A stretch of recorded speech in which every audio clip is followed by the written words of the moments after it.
Bonjour, aujourd'hui je vais vous montrer comment utiliser les règlements multiples lors de l'encaissement. Lorsque vous êtes sur votre caisse, vous avez indiqué le client, la prestation réalisée et vous allez indiquer comment le client va vous régler.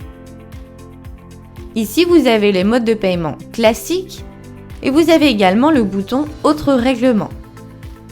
Lorsque vous cliquez dessus, vous arrivez sur un module faisant apparaître vos modes de règlement que vous avez rajoutés lors de la configuration de la caisse, ainsi que plusieurs possibilités de règlement. La première est le paiement en plusieurs modes de règlement. Par exemple, votre cliente vous a réglé une partie en espèces et le reste en carte bleue. Vous allez donc ici modifier ce montant et indiquer le premier montant perçu. Ici, 50 € en espèces. Vous avez en dessous de vos modes de règlement ce récapitulatif qui s'affiche. Vous pouvez donc finaliser ce deuxième règlement perçu qui est 160 € en carte bleue.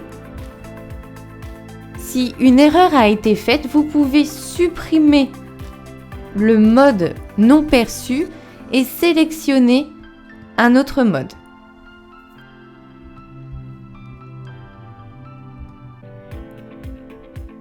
La deuxième possibilité de ce module est de payer en plusieurs fois. Ici, vous pouvez indiquer le nombre de versements que vous avez reçus de votre cliente.